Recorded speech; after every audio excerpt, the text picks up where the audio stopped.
hindi nakuha ni Gwen Garcia sa pasayaw-sayaw yung mga tao sa Cebu. Ayan o, kung kinding-kinding pa o, pero hindi umubra. Talagang inayawan na siya ng taong bayan sa Cebu. At yung 20 kilos na bigas sila ni Pangulong Bongbong Marcos, hindi rin umubra. Ayan o, tagatakal pa siya ng kanin ni Pangulong Bongbong Marcos at inendorso pa yan siya ni Pangulong Bongbong Marcos. Hindi pa rin umubra. Ayaw na sa kanya ang taong bayan sa Cebu. Daghan kayong salamat sa mga Subuanon. The people have spoken! So much, mga Subuanon. I'm so humble. Sa nahitabo, karong gabi una, wala ko nagdahong ani, o doon nag-jig ko. Kaya para ni sa atong kausaban, o sa atong kausaban. Sorry ha, I'm speechless, I'm overwhelmed. Sa Monday, nag-ihatag sa mga Subuanon na karong gabi una.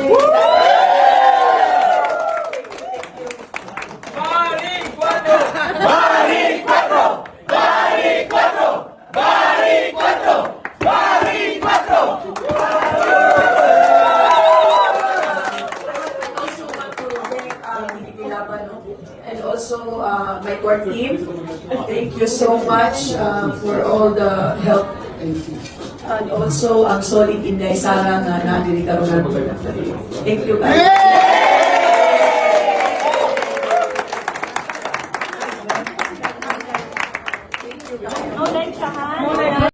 Karma is real talaga. Ang gaba, di gyud magsaba. Ayan na po, tumama na po. Kaya Gwen, biruin mo, nung 2019, inendorso siya ni Pangulong Rodrigo Duterte. Panalo po siya.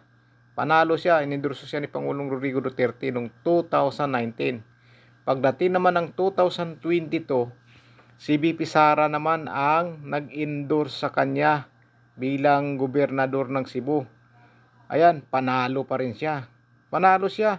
Tapos pagdating dito sa 2025, bigla lang siyang kumaliwa at sumama kay BBM at iniwanan niya si VP Sara Duterte at saka si Pangulong Rodrigo Duterte at nagpa-endorso siya kay President Bongbong Marcos ngayong 2025. So ang ngayon, ang nangyari, tinamaan ng karma, natalo. Kaya ayan, yan nga sinasabi na ang gaba, di yun magsaba. Kaya yun, nakarama po. Biruin mo, 2 beses siya inendorso ni Pangulong Rodrigo Duterte at kay VP Sara Duterte. Tapos biglang iniwanan niya ang mga Duterte. Kaya yun, nagpa-endorso siya kay Pangulong Bongbong Marcos. Ayan, natalo. Tapos ngayon naman, binabaan ng ombudsman ng 6-month suspension. Hindi po niya sinunod at nanatili sa pwesto. Hindi na sinunod yung utos ng ombudsman na suspension na 6 months. Kaya ito ngayon, ang taong bayan na mismo ang humusga sa kanya at umayaw na po sa kanya. Imbis na 6 months, habang buhay na suspension po ang tatama kay Gwen Garcia dito. Dahil mismo ang taong bayan na po sa Cebu ang umayaw sa kanya o tumanggal sa kanya sa pwesto o nagtanggal sa kanya sa pwesto. Hinusgahan na po siya. Kaya ito ngayon, yung suspension na ombudsman na 6 months, mawalang bisa na yun dahil talagang natuluyan na pong mawala sa pwesto si Gwen Garcia. Yan nga ba sinasabi natin eh. Sabi ni VP Sara Duterte nga eh, ang gaba, di yun magsaba. At yan na po, hindi yun talaga nagsaba ang gaba. Kaya yan, ayaw mo ng 6 months na suspension ha, o ito, panghabang buhay na suspension para sa'yo.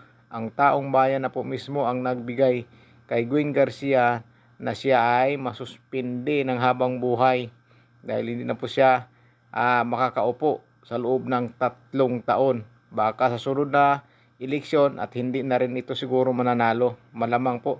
Dahil kapag tumakbo po si VP Sara Duterte sa pagkapresidente sa 2028, malamang kasama niya si Barry Cuatro.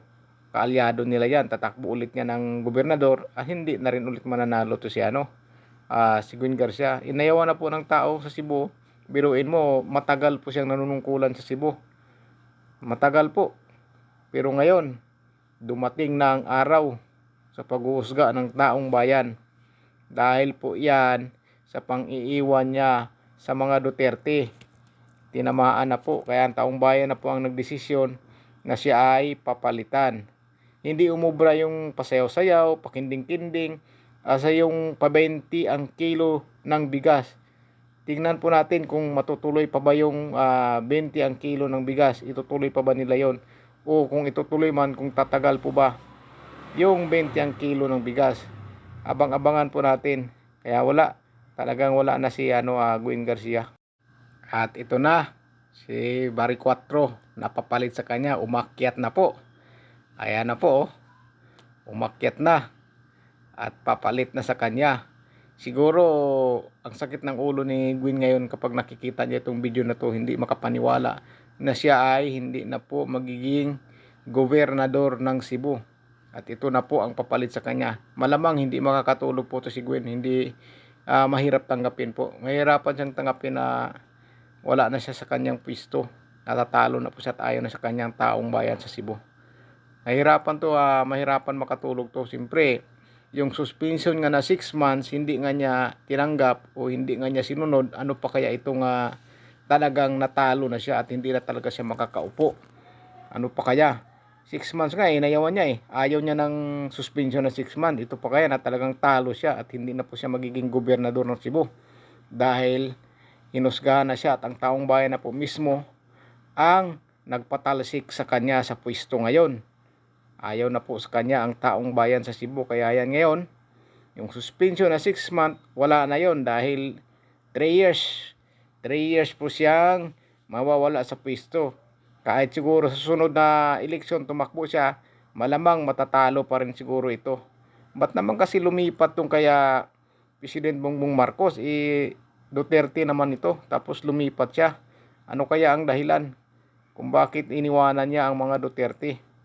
Kaya yan tuloy ang napapala ni Gwen. Sana hindi niya iniwan. Kung hindi na iniwan si Pangulong Rodrigo Duterte, malamang mananalo pa ito dahil i-endorso sigurado ito ni VP Sara Duterte. Dahil nga nung 2019 in-endorso siya ni VP Sara Duterte. Ay nung 2022 si VP Sara Duterte ang nag-endorso sa kanya. 2019 naman si Pangulong Rodrigo Duterte. Tapos ngayon 2025 kay Bongbong Marcos siya nagpa-endorso. Ayan, natalo. Minalas po. Niadtong Natalo po siya ngayong 2019 2025 at hindi sa na siya dihang makakaupo sa pwesto nagtinguha kahit hindi niya sundin kining yung inyong utos igsuon ng nga mo ombudsman na balik suspension na 6 months. Hindi na siya sundin, pagka-gobernador. pero ang taong bayan Kinsay hindi iyang niya susundin giindusar. yan dahil taong bayan po ang masusunod. Way Hindi lain po kung si sino-sinong Gwen politiko. Garcia. Dahil taong bayan na po mismo ang humusga kay Gwen Garcia na maalis na po sa pwesto. Ayan, mabilis lang talaga ang karma.